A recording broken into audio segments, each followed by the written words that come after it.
Hello friends, welcome back to Amal hobbies. இன்றைக்கி நம்ம வாழைக்காய் வறுவல் எப்படி செய்யுது அப்படின்னு தான் பார்க்க போகிறோம்.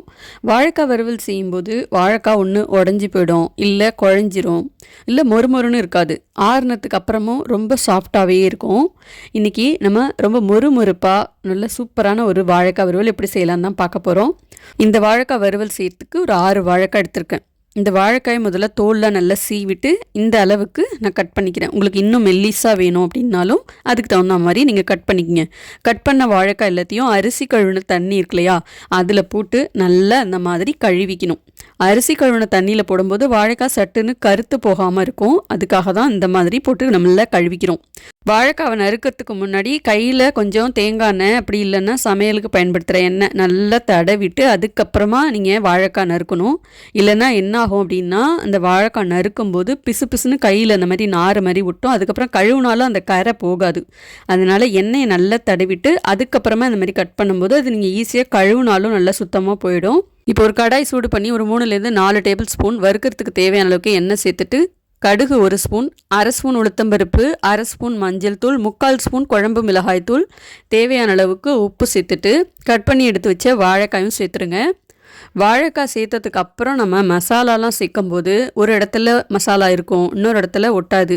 இப்போ எல்லா இடத்துலையும் மசாலா ஒட்டணும் அப்படின்னா முதல்ல மசாலாவை சேர்த்துட்டு அதுக்கப்புறம் வாழைக்காவை போட்டு நல்லா இந்த மாதிரி பரட்டி விட்டிங்கன்னா மசாலா எல்லா பக்கமும் பட்டு நல்லா வெந்து வரும். மசாலா நல்லா உள்ளே இறங்கும். இல்லைன்னா நீங்கள் கட் பண்ணி வச்சதுக்கப்புறம் வாழைக்காயில் மசாலாலாம் போட்டு பரட்டி ஒரு 5 நிமிஷம் ஊற வச்சுட்டு கூட இந்த மாதிரி வறுக்கலாம். இப்போ மசாலா எல்லாமே சேர்த்ததுக்கப்புறம் ஒரு தடவை நல்லா பரட்டி விட்டுட்டு தண்ணி அந்த மாதிரி தெளித்து விட்டு வேக வச்சுக்கணும். வாழைக்காய் வேகிறதுக்கு ரொம்ப நேரம் எடுக்காது. ஒரு 3 நிமிஷம் மட்டும் வேக வச்சுட்டு அதுக்கப்புறம் திறந்து பார்க்கலாம். பாருங்கள், இப்போ மசாலா கொஞ்சம் கம்மியாக இருக்கிறதுனால நான் மறுபடியும் கொஞ்சம் குழம்பு மிளகாய் தூள் சேர்த்துக்கிறேன். உங்கள் காரத்துக்கு தகுந்த மாதிரி சேர்த்துக்கோங்க. முதலே நம்ம அதிகமாக மிளகாய் தூள் சேர்த்துட்டோம் அப்படின்னா ரொம்ப காரமாக இருக்கும். மறுபடியும் ஒரு தடவை மிளகாய் தூள் சேர்த்துட்டு இந்த மாதிரி கலந்து விட்டுக்கணும்.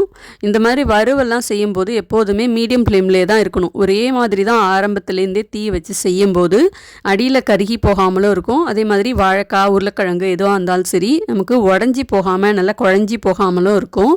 இதுக்கு மேலே நம்ம நிறைய எண்ணெயெல்லாம் ஊற்றி தான் நல்லா மொறுமொறுன்னு செய்யணும் அப்படின்லாம் அவசியமே கிடையாது. அடுப்பு தீயை ஒரே மாதிரியே நீங்கள் மெயின்டைன் பண்ணிட்டே வந்தீங்க அப்படின்னா கண்டிப்பாக வாழைக்காவாக இருந்தாலும் சரி, உருளைக்கிழங்கு வறுவலாக இருந்தாலும் சரி, எந்த வறுவலாக இருந்தாலும் நமக்கு இந்த ஷேப் உடையாமல் நல்லா மொறுமொறுன்னு சூப்பராக இருக்கும். மிளகாய்த்தூள் சேர்த்து ஒரு 3 நிமிஷம் மட்டும் வாழைக்காவை நல்லா வேக வச்சுட்டு அதுக்கப்புறம் ஒரு 2 நிமிஷத்துக்கு இருக்க அப்பப்போ நல்லா இந்த மாதிரி பரட்டி விட்டுட்டே இருந்தோம்னா நல்லா முறுவலாக டேஸ்ட்டாக சூப்பராக இருக்கும். வாழைக்காய் வறுவல் தயிர் சாதம், சாம்பார் சாதம், ரசம் சாதம் எல்லாத்துக்குமே இதை நீங்கள் வச்சு சாப்பிட்லாம். ரொம்ப ரொம்ப டேஸ்ட்டாக இருக்கும். இதே மாதிரியே நீங்கள் உருளைக்கிழங்கு வறுவலும் ட்ரை பண்ணலாம். கடைசியாக கொஞ்சம் பூண்டு உரித்து நல்லா தட்டி போட்டு இதில் நல்லா ஒரு தடவை பரட்டி விட்டிங்கன்னா இன்னும் நல்லா வாசனையாக இருக்கும். அவ்வளோதான். இந்த வாழைக்காய் வறுவல் நீங்கள் ஒரு தடவை இந்த மாதிரி செஞ்சு பாருங்கள். ரொம்ப நிறைய பொருளெல்லாம் இதில் ஒன்றும் சேர்க்க போகிறதே கிடையாது. ரொம்ப சிம்பிளாக தான் செஞ்சுருக்கோம். சாப்பிட்றதுக்கு ஒரு 5 நிமிஷம் முன்னாடி மறுபடியும் வாழைக்காய் வறுவலை கொஞ்சமாக எண்ணெய் ஊற்றி நல்லா 2-3 தடவை பரட்டி விட்டுட்டிங்க, இன்னும் நல்ல மொறுமொறுப்பாக இருக்கும். ட்ரை பண்ணி பாருங்கள். அடுப்பு தீயை நான் கடைசி வரைக்கும் இதே மாதிரியே தான் வச்சுருக்கேன். அதனால தான் வாழைக்காய் வறுவல் ரொம்ப நல்லா டேஸ்ட்டாக கிறிஸ்பியாக இருக்கும். இந்த ரெசிபி உங்களுக்கு பிடிச்சிருந்ததுன்னா வீடியோக்கு ஒரு லைக் பண்ணிவிட்டு அடுத்து வர ரெசிபிஸ்லாம் மிஸ் பண்ணாமல் பார்க்கணுன்னு சேனலை சப்ஸ்கிரைப் பண்ணிக்கோங்க. பாய்.